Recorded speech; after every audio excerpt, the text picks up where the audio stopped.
the BWIO show. Today we have a special treat with Audrey DuBois Harris, a wonderful soprano, gospel singer, beautiful singer, has a new single out. So I'm so excited to talk with you today. Thank you so much for coming. Oh, thank you so much, Renee, for having me. Thank you. It's such a pleasure to talk with Black women in opera about their journey with opera. Was there like a moment in your career where you like, oh, opera, I love this, I like this? Well, opera has always been a part of my life because of my mother. She just always exposed me to the arts as a little girl. And so I was one of those itty bitty children going to the ballet and going to the symphony and going to concerts where there were classical singing, there was classical music in my church.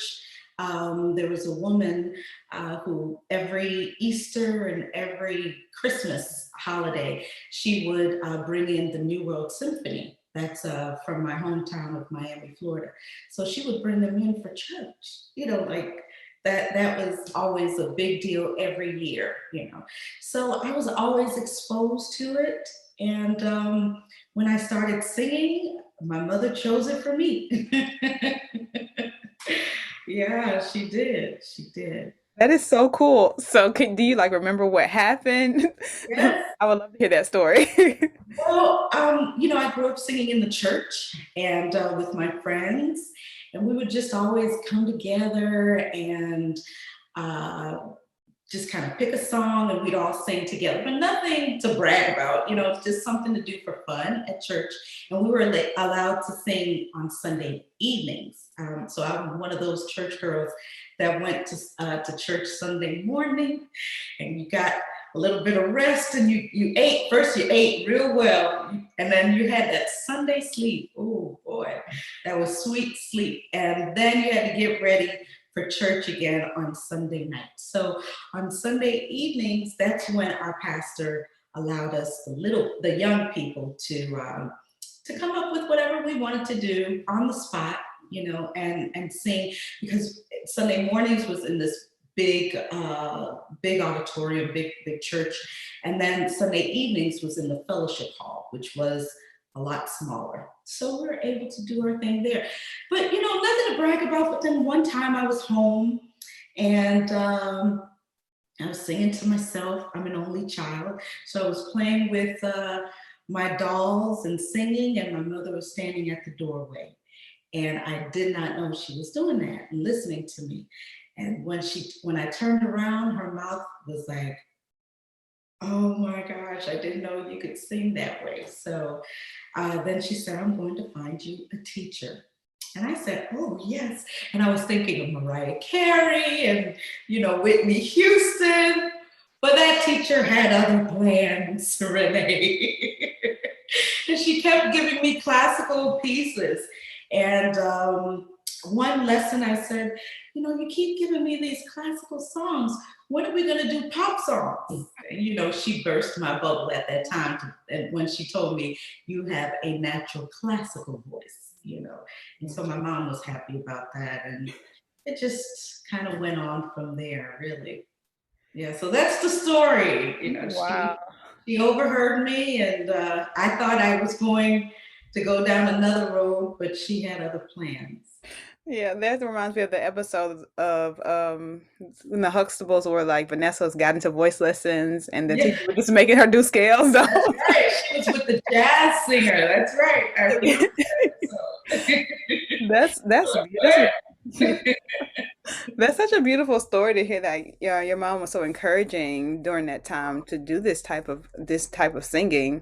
because for me, it was very similar. Like I grew up in performing arts school, so I was already introduced to classical voice, Mm. and it was kind of like the opposite. I decided because I don't Oh, know, I just wanted to. I don't know. I had no idea what opera meant and like the work that it would take, but I was like, okay, I like Kathleen Battle. She's pretty. She sounds good.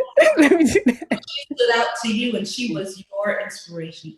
Beautiful. Yes, yes, most definitely. So now do you categorize yourself as a gospel singer or do you just sing? No, I call myself a classical singer because I still sing classical music. It's just I really did not want to turn away from my upbringing, and turn away from my faith. And a lot of people may feel as if, if I'm going to study, if you're going to go down this path, that, well, there's no room for you at, with your faith, the artistry merged with your faith. And I never believed that. I believe that if I study and I'm able to learn operas and I'm able to learn how to sing in other languages and learn how to sing some of the hardest rep that's out there, then I should be able to use my gift and my voice to praise my God as well. So I don't put it in the box of gospel. I know there are a few artists that label their artistry that way.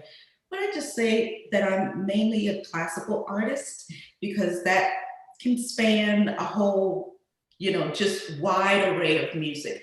And, if the right opportunity for an opera comes around, I think at this point, singing music that matters to me is my first priority. And so if the right opportunity comes along, I'm still up for it. Yes, yes, because I was listening to We Shall Overcome, and then I'm just like, Did you hear it? the Oh, technique is just there. I'm just like, oh my gosh, this is what my teacher's trying to get me to do. Because oh, thank you, struggle. Renee. It's so beautiful. Like it's just how do you still like technically sound so good regardless of what you, because it's like it's just so forward and it's just so beautiful. Oh, so resonant. Thank you so much. I appreciate that. Well, I think it boils down to this: as long as you're singing from a place of truth, right? And so that's why I was saying, if the right opera comes around where it speaks to me, then I would definitely be open to it. For me, my place of truth, my core, is my faith. So and singing about, there's so much going on in the world, so much hurt, so much devastation, so much chaos, and so much rivalry, and it's on every level of our society, right? And Right. so I can't bring peace. I can't offer you that. I can't give you that, but I can offer you a God who can, because that's what he brings to my life. And so just singing from a place of truth opens you up to so much. Actually, that take of We Shall Overcome was on the spot, and it wasn't rehearsed. It was just, okay, we're going to do it in this key, and let's go. And so, but if you sing from a place of truth, Mhm. it will always come out. People will feel that. They'll feel your heart. They'll feel your passion. They'll feel, and technique has its place, right? So we work. You're a singer. You're a great singer yourself, and so technique starts in the studio, and we put in that time. And that's the time that the public doesn't see, right?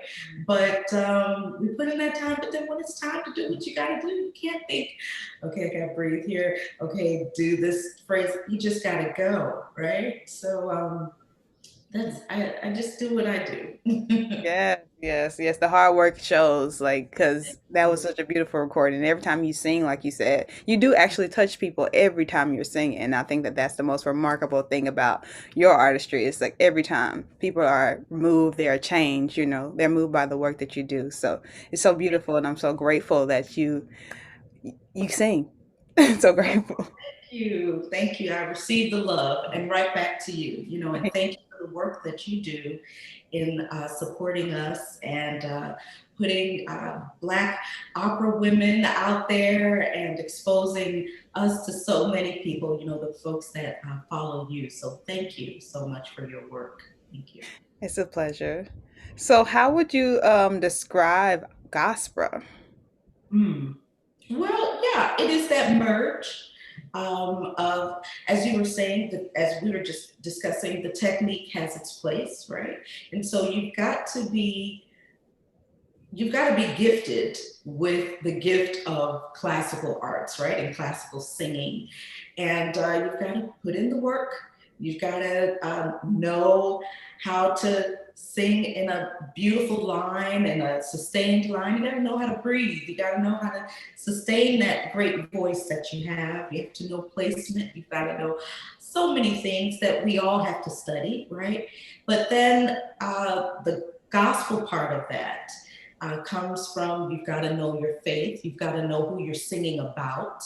You've got to know what is this message and what is it to you? You know, because it's different for everyone, you know. And there is room at the table. So if you feel as if, you know, I want to sing gospel as well, or I want to sing, you know, in this inspirational way as well, absolutely. It's never going to be like the next person because your journey is exactly that, your journey. And so it's the merge of the authenticity of your faith and the authenticity of your craft. And so it's those two things coming together. Oh, that's so beautiful. Do you remember like the first time you ever married the two, like you ever merged the two, or was it always kind of a part of your journey as a singer? It was really always a part of my journey. It's just, you know, some people may have, when I was only singing opera, I guess in the public, they probably didn't know that I did that. But it really ties back into my roots in the Baptist church and on Sunday evenings. And so I went from singing with my friends to now singing on my own. And I remember, you know, just during the drive to church at Sunday evenings, we still had hymnals back then. And I would say to my mom, I'd like to sing something tonight. And she would say, okay, what do you want to sing? And I would pull out the hymnal and just try to pick something. And if I didn't know it, I'd have my mom teach it to me on the way to church. And then I would sit still with it, see what the words mean to me, and then I would change it up. But she had no idea what I would do. So I would go up there to the pulpit and change it up. You know, when I say change it up, of course, the core melody and the core song is still sound, structurally sound.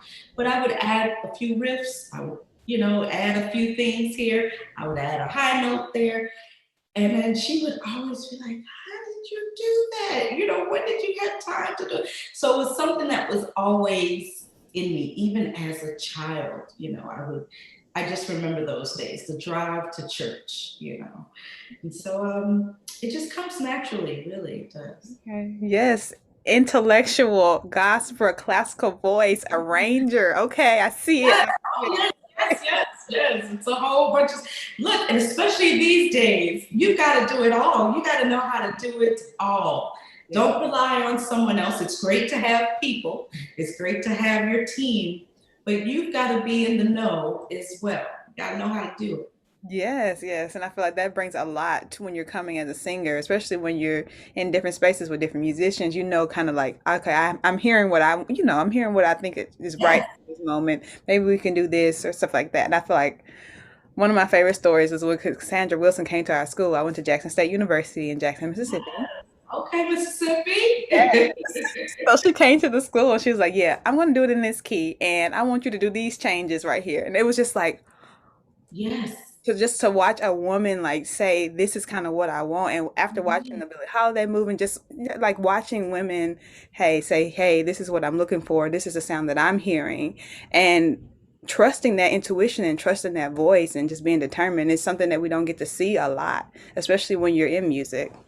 Absolutely, but you know it's so important, and it's so important to know your craft. You've got to know every aspect of your craft. I am very hands-on. I'm very hands-on, and I enjoy working with capable people, people who are very well.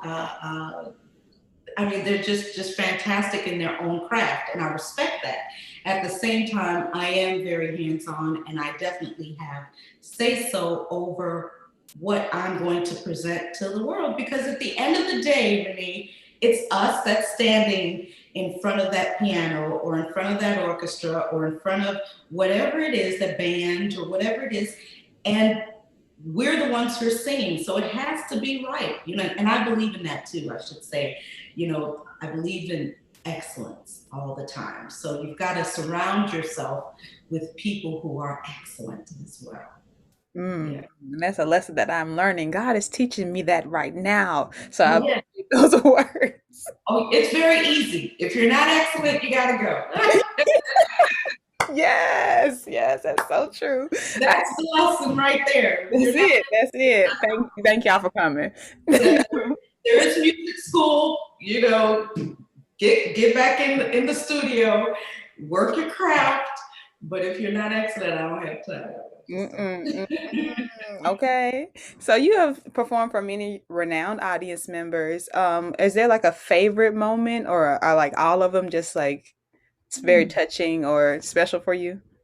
I would say all of them. However, I would say the first time I sang for President Obama, that was really a moment for me because it's just a great time, like just how it all happened on that day. You know, it was just a really great moment. It was like, oh my gosh, I'm singing for the president.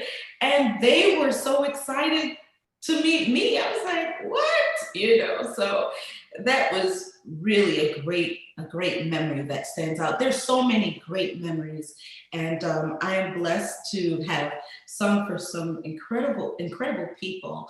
But for me, I would say the first time I sang for President Obama was a moment, you know, because he was our first African American president, and all of the excitement that went on with that, and he was just so cool about it. But they were excited to meet me, so I remember that time. That's beautiful because they are lovers of good music. So to be Yeah. in the number, I imagine was like remarkable. So I Yeah. know my favorite hymn to hear you sing is "Greatest Thy Faithfulness." Oh. But do you have a like? Is there a hymn that's special to you, and like why is that hymn special?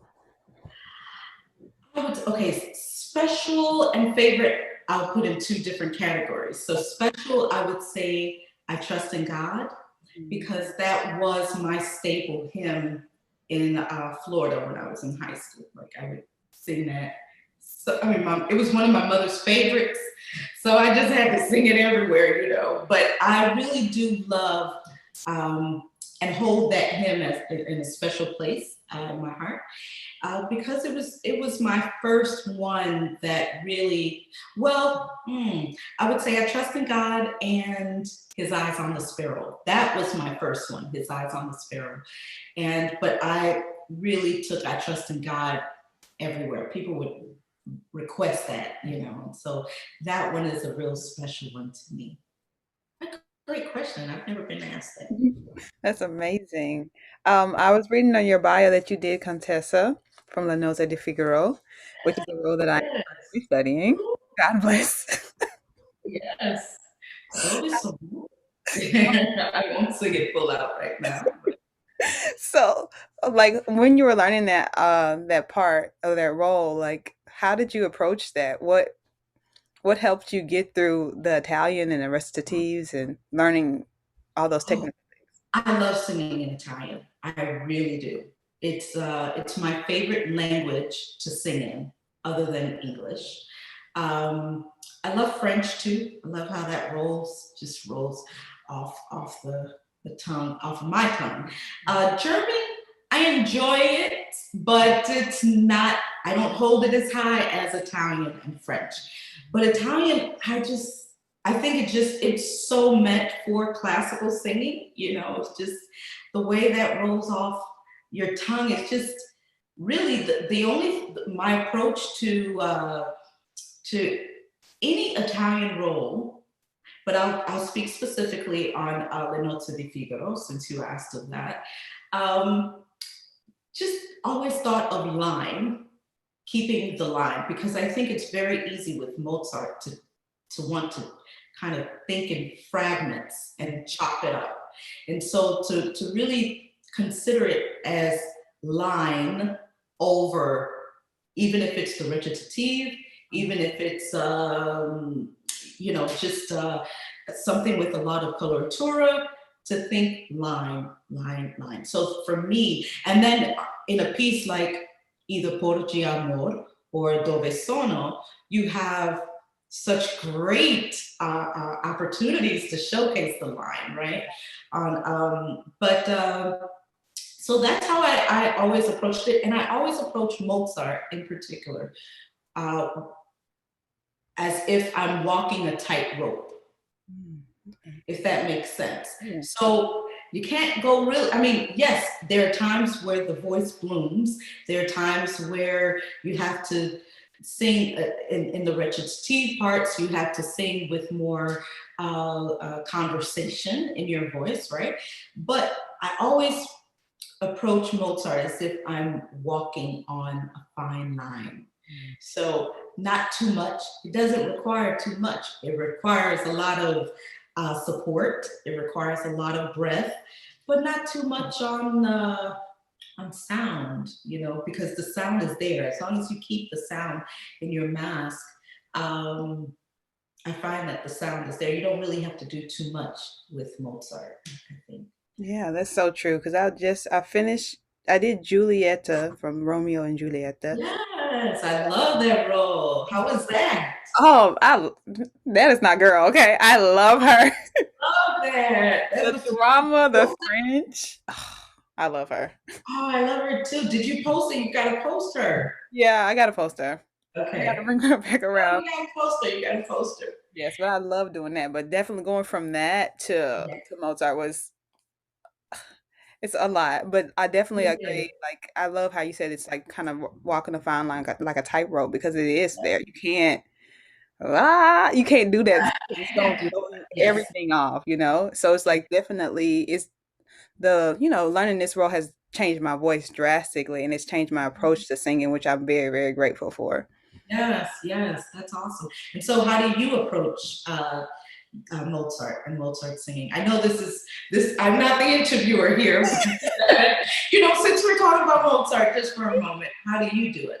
So for me, definitely thinking about like making sure the sound is forward is the biggest thing. And like you said, singing in the mass, like in the small space, Yes. instead of singing, in other places that are not wrong. Definitely Okay. thinking about support. Okay. Definitely rhythm first, words Yeah. second, Yes. Okay. words on rhythm, and then melody. Because melody is so easy for me. Like I'm not gonna forget that, but the Okay. words, the And talent. and the rhythm. It's been Hmm. very, very helpful. And then I learned, like when I was learning this role, I just did all the big stuff first. So like all like the arias and the duets and stuff like that first. And Okay. then with the recitatives, it's like you said, it's like thinking about that line, thinking about intervals, like what chords are happening right now, And where it's conversation, going. right? Because that's what they're doing. They're just talking, but it's like the way that, yeah. So, okay, awesome. Well, you're doing it. You got it. You got No, it. no, no. But it's definitely, I enjoy it. I'm enjoying it a lot, and it's definitely a different direction than I thought I was going with my voice. But I'm happy about it. Awesome. That is great. And there's so much that you will still, we'll all still learn about our voices, because you think it's going to do this, but then it wants to take this turn and that turn. So it will do a lot of that, a lot of that. Yes. Yeah, so I'm grateful for that. That's why I kind of love opera because it's just a beautiful place to explore who you are uniquely as a person. Yes. Yes. Yes. So can we talk a little bit about your single? I think we touched on it, just kind of like what you Yeah. can offer to the world, bring to the world. Can you tell us a bit about why you chose this song and why now was the time to release this?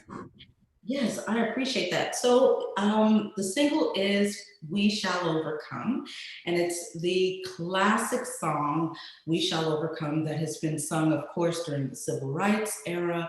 But I think it's a timeless piece and especially needed during this time. There's, as I touched on in the beginning, there's so much going on in the world, so much, and so much going on in the States in particular, and from our government on to um, our, uh, our our hospitals and our just what people are going through health wise and with their jobs and with their children. Children are now being, are homeschooled, and Oh my gosh, it's just so much. And there are times when we may feel like, okay, what's going on? You don't feel as if you're as secure as we once felt pre-COVID and pre, all of this, right? And so there's a sense of insecurity. There's a sense of what is going to happen to me, to my children, and to everything that's going on, especially in the arts. Broadway being closed, opera houses are physically closed. I know a lot of opera companies are still doing online presentations, but it's nothing like going to an opera house and sitting and watching an opera, or being a part of an opera. If you're a singer, musicians, same thing. And so it really is, I think, a perfect time to release such a song, to say, we shall overcome. Through it all, we shall overcome. We have not been brought this far to be left. God has not forgotten about us. And all of this, I think, will really make us stronger, will make us even more prepared for the future. As hard as that may seem at this point, like, what is the point of all of this? I've heard a lot of people talk about that. And so that's why I wanted to release We Shall Overcome now, and not even during a part of Black History Month, because I didn't want it to just be, oh, this is a release for Black History Month, which it could obviously be. But I wanted it to be more of a universal theme. Black, white, Asian, Hispanic, no matter where you're from, we shall overcome. We're all going through this. We're all experiencing what we're experiencing. This is really a universal situation that we're going through across the globe. And so really, we shall overcome. We'll get through this. Keep focused on your faith. Try to keep your mind just in a positive place, because it's easy for a lot of people to be depressed during this time, to go through a lot of questions. And so really just, we shall overcome. May not be today, and I love when it says someday, and I didn't really go into, we'll walk hand in hand and all that. I just said, we shall overcome. And I stressed that the second time around. I don't want to give too much to the listener who hasn't downloaded, but if you haven't, please download. And then I end with, God is on our side, and with God on our side, Karen Clark Sheard says the who doesn't matter. And so it doesn't matter if it's a pandemic, it doesn't matter if it's whatever we're experiencing now, personal and things that are going on in our world. The who doesn't matter, because God is on our side. So we shall overcome. So thank you for letting me talk on that. So beautiful, and it's so encouraging. Yes, it's so encouraging and so necessary. So thank you for sharing that with us. Where can people find you? Where can people find the single? Yes. Well, I am on social media, especially on Instagram and Facebook, at Audrey DuBois Harris. If you just type up my full name, I will appear. And I try my best to get back to people. And so Audrey DuBois Harris on Twitter. I'm not on there as much as I should, but Twitter is Aud DuBois Harris, so AUD and then DuBois Harris. And they can find the single everywhere, literally everywhere online. And it is the single for my upcoming release. So you are the first one to hear about this. Yes. So I'm so excited about the release. I'll have to tell you about that another time. So the release is coming up in a few weeks. And so I'm very excited about that. But We Shall Overcome is the first offering. Yes, thank you so much. And make sure you go listen to that single, guys. It's really beautiful. You're gonna have it on repeat. I can tell you that now. Okay. okay. Thank you so much for coming, and thank y'all.